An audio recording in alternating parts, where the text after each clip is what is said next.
Hi friend, my name is Mark from Pupfish Books. I'd like to share another of my favorite books with you. It's Make Way for Ducklings by Robert McCloskey. If you have Make Way for Ducklings, go get it so we can read our books together. If not, we can simply enjoy the copy I'm reading. Just so you know, I take my time because I love to look at the pictures.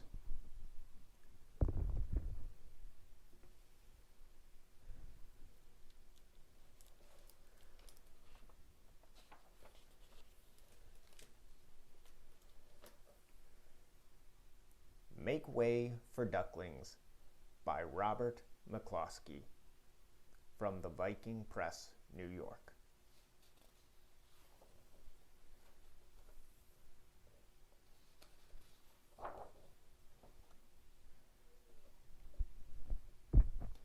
Mr. and Mrs. Mallard were looking for a place to live, but every time Mr. Mallard saw what looked like a nice place, Mrs. Mallard said it was no good.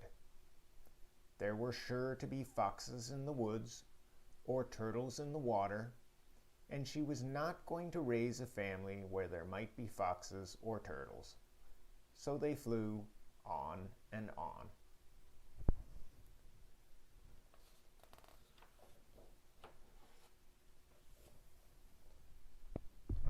When they got to Boston, they felt too tired to fly any further. There was a nice pond in the public garden with a little island on it. The very place to spend the night, quacked Mr. Mallard. So down they flapped.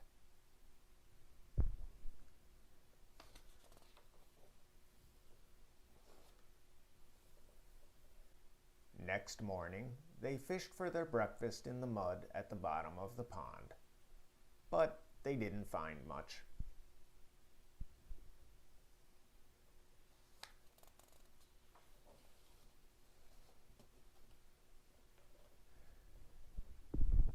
Just as they were getting ready to start on their way, a strange, enormous bird came by. It was pushing a boat full of people, and there was a man sitting on its back. "Good morning," quacked Mr. Mallard, being polite. The big bird was too proud to answer, but the people on the boat threw peanuts into the water, so the Mallards followed them all round the pond and got another breakfast, better than the first.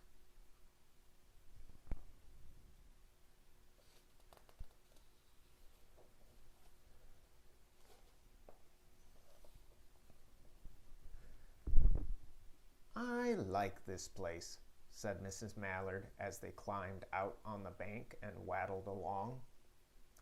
"Why don't we build a nest and raise our ducklings right in this pond? There are no foxes and no turtles, and the people feed us peanuts. What could be better?" "Good," said Mr. Mallard, delighted that at last Mrs. Mallard had found a place that suited her. "But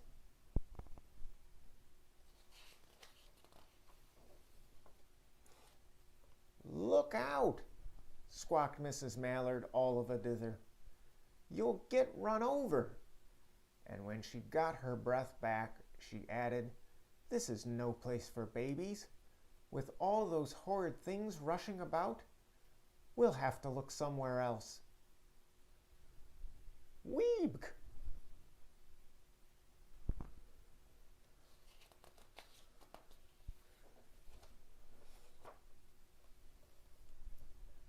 So they flew over Beacon Hill and round the State House, but there was no place there.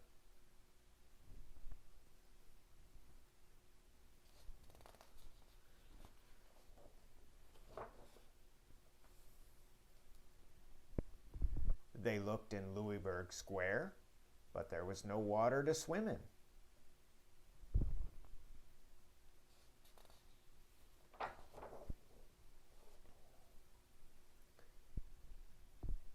Then they flew over the Charles River.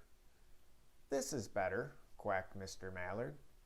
That island looks like a nice quiet place, and it's only a little way from the public garden." "Yes," said Mrs. Mallard, remembering the peanuts. "That looks like just the right place to hatch ducklings."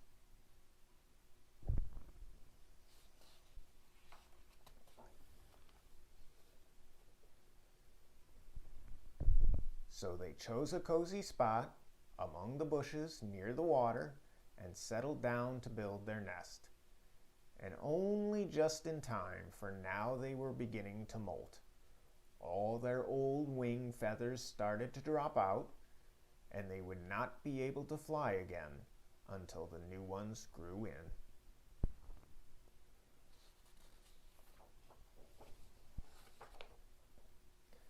But of course they could swim, and one day they swam over to the park on the riverbank, and there they met a policeman called Michael.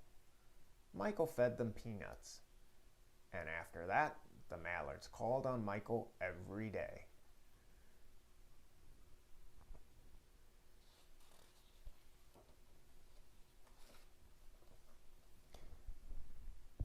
After Mrs. Mallard had laid 8 eggs in the nest, she couldn't go visit Michael anymore because she had to sit on the eggs to keep them warm. She moved off the nest only to get a drink of water, or to have her lunch, or to count the eggs and make sure they were all there.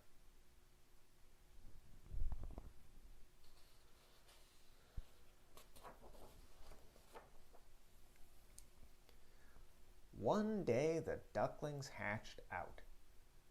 First came Jack, then Cack, and then Lack, then Mack and Knack, and Oack, and Pack and Quack. Mr. and Mrs. Mallard were bursting with pride. It was a great responsibility taking care of so many ducklings, and it kept them very busy.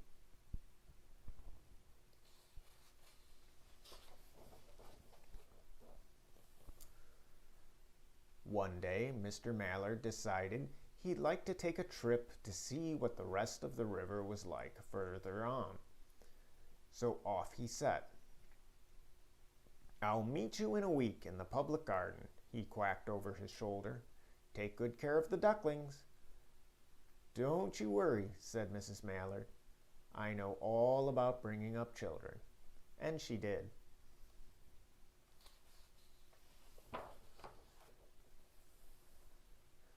She taught them how to swim and dive.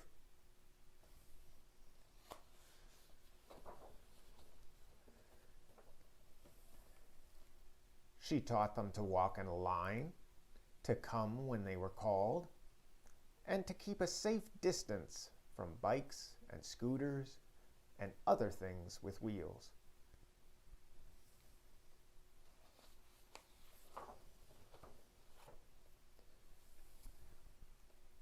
When at last she felt perfectly satisfied with them, she said one morning, "Come along, children, follow me."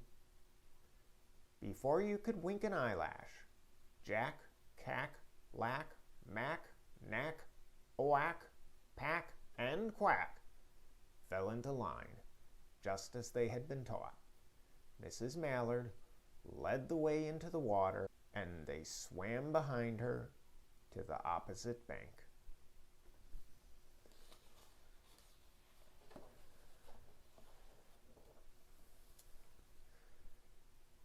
There they waded ashore and waddled along till they came to the highway.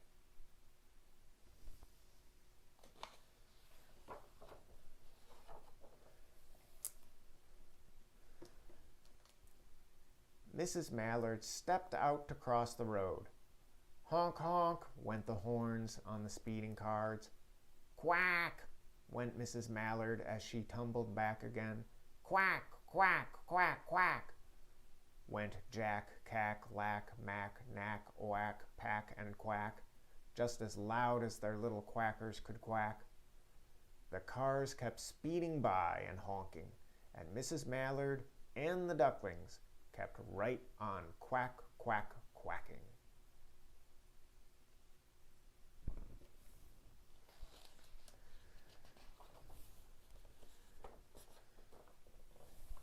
They made such a noise that Michael came running, waving his arms and blowing his whistle.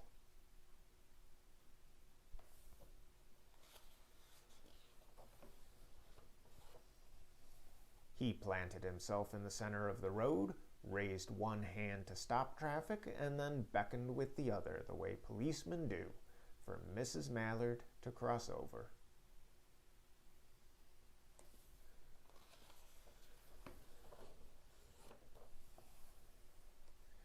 As soon as Mrs. Mallard and the Ducklings were safe on the other side, on their way to Mount Vernon Street, Michael rushed back to his police booth.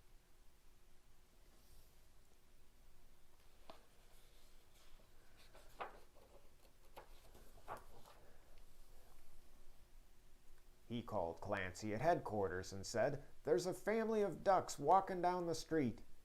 Clancy said, "Family of what?" "Ducks," yelled Michael.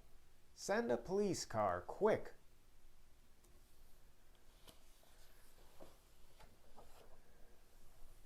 Meanwhile, Mrs. Mallard had reached the corner bookshop and turned into Charles Street, with Jack, Cack, Lack, Mack, Knack, Whack, Pack, and Quack all marching in line behind her.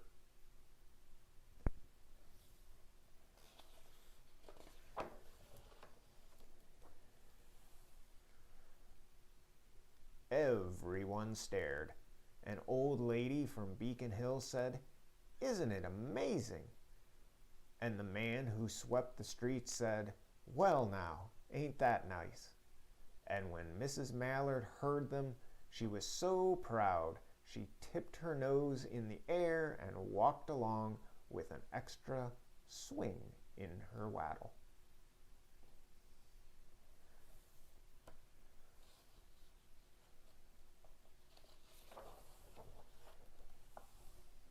When they came to the corner of Beacon Street, there was the police car with 4 policemen that Clancy had sent from headquarters. The policemen held back the traffic so Mrs. Mallard and the Ducklings could march across the street.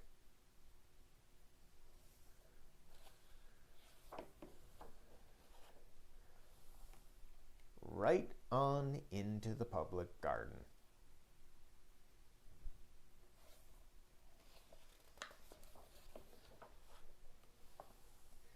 Inside the gate, they all turned around to say thank you to the policeman. The policeman smiled and waved goodbye.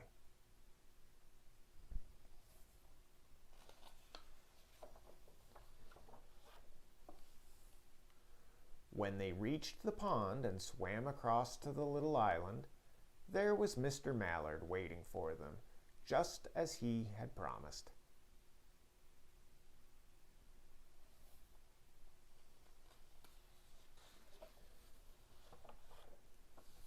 The Ducklings liked the new island so much that they decided to live there. All day long, they follow the swan boats and eat peanuts.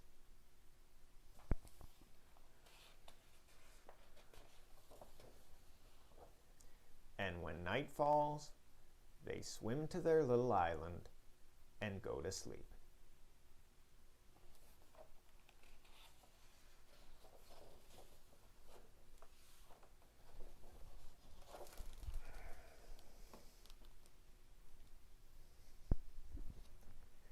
Thank you for joining me in reading Make Way for Ducklings by Robert McCloskey. Look for this wonderful book and many others at your local library or bookstore. If you enjoyed reading with me today, please hit the like button and hit subscribe to make it easier for me to share even more books with you. If you have a suggestion for a book you'd like for me to share, let me know, and I'll do my best. Until the next time, goodbye, friend.